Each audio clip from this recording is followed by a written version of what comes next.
Halo teman-teman, kali ini kita belajar materi ikatan kimia ya.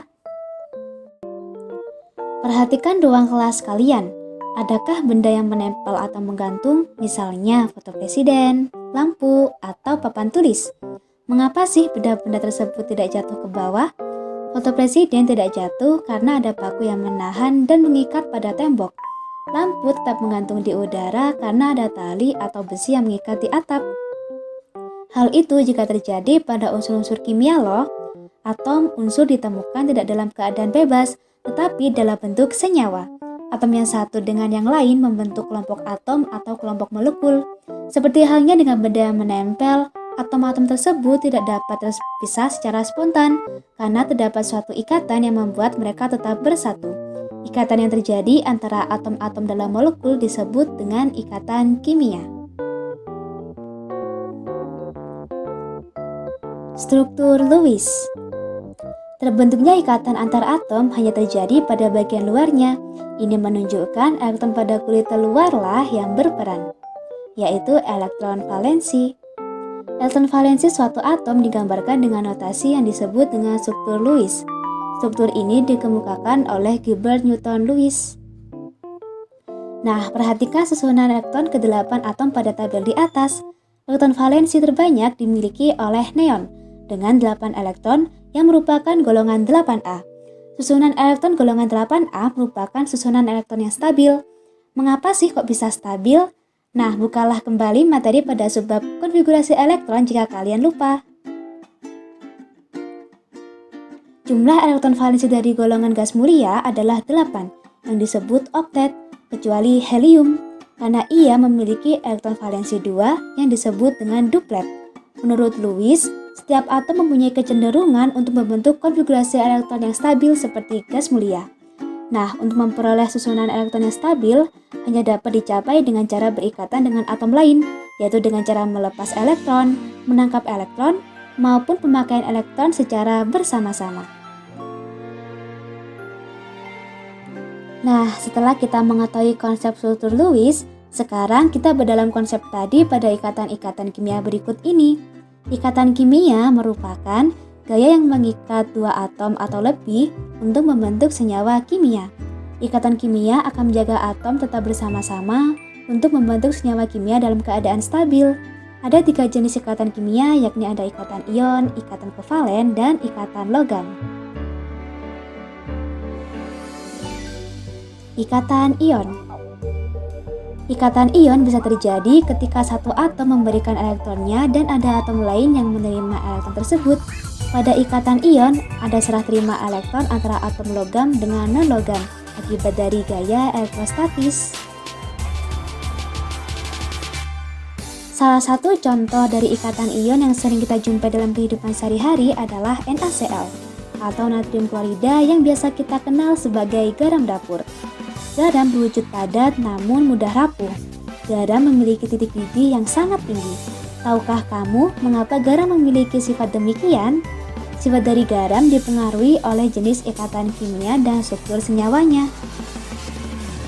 Bagaimana cara unsur penyusun garam saling berikatan? Dalam keadaan netral, atom Na memiliki 11 proton dan 11 elektron. Sedangkan atom Cl memiliki 17 proton dan 17 elektron. Atom Na merupakan salah satu atom dari golongan 1A yang memiliki konfigurasi elektron yaitu 2, 8, dan 1, sehingga elektron valensinya adalah 1. Sementara atom Cl merupakan salah satu atom dari golongan 7A yang memiliki konfigurasi elektron yaitu 2, 8, dan 7, sehingga elektron valensinya adalah 7. Pada keadaan ini, atom Na dan atom Cl tidak stabil dikarenakan semua kulitnya tidak terisi penuh dengan elektron. Nah, berdasarkan kaidah oktet, untuk mencapai kestabilannya, atom Na harus melepaskan 1 elektron, sedangkan atom Cl akan menerima 1 elektron. Atom Na akan memberikan 1 elektronnya pada atom Cl, sehingga atom Na akan bermuatan positif. Hal ini dikarenakan jumlah proton lebih banyak daripada jumlah elektron. Sedangkan atom Cl akan bermuatan negatif dikarenakan jumlah proton lebih sedikit daripada jumlah elektron. Nah, dengan demikian, atom Na dan atom Cl dapat mencapai kestabilannya dengan cara serah terima elektron dengan membentuk senyawa NaCl. Untuk jenis ikatan selanjutnya, yaitu ada ikatan kovalen. Apa sih kira-kira ikatan kovalen itu? Nah, ikatan kovalen merupakan ikatan yang terbentuk karena pemakaian bersama pasangan elektron oleh dua atom yang saling berikatan. Ikatan kovalen terbentuk antara sesama atom non-logam. Salah satu contoh dari ikatan kovalen yang tidak lepas dari kehidupan kita adalah H2O atau dihidrogen monoksida yang biasa kita kenal sebagai air. Air tersusun atas atom H dan atom O. Dalam keadaan netral, atom H memiliki 1 proton dan 1 elektron, sedangkan atom O memiliki 8 proton dan 8 elektron. Atom H memiliki konfigurasi elektron 1, sehingga elektron valensinya adalah 1. Sementara atom O memiliki konfigurasi elektron yaitu 2 dan 6, sehingga elektron valensinya adalah 6. Pada keadaan ini, atom H dan atom O tidak stabil dikarenakan semua kulitnya tidak terisi penuh oleh elektron. Berdasarkan kaidah oktet, untuk mencapai kestabilannya, maka atom O membutuhkan 2 elektron, sedangkan atom H akan mengikuti kaidah duplet dengan menerima 1 elektron. Dalam ikatan kovalen, setiap atom H memiliki 1 elektron yang dipakai secara bersamaan dengan atom O. Nah, dengan demikian, atom H dan atom O dapat mencapai kestabilannya dengan cara sharing elektron atau berbagi elektron dengan membentuk senyawa H2O. Untuk jenis ikatan yang terakhir, yaitu ada ikatan logam. Ikatan logam merupakan ikatan yang terjadi antara atom-atom logam. Dalam suatu logam, terdapat atom-atom sesamanya yang berikatan satu sama lain hingga terbentuk kristal logam. Kristal logam yang kita temukan sehari-hari salah satunya adalah Cu atau kuprum yang biasa kita kenal sebagai tembaga. Tembaga bersifat mengkilap, merupakan penghantar listrik dan panas yang baik, dapat ditempa dan dibengkokkan, namun tidak mudah patah. Tembaga merupakan jenis logam yang paling baik digunakan untuk membuat kawat listrik dan juga biasa digunakan sebagai bahan tangki air panas, kabel listrik, serta alloy kuningan.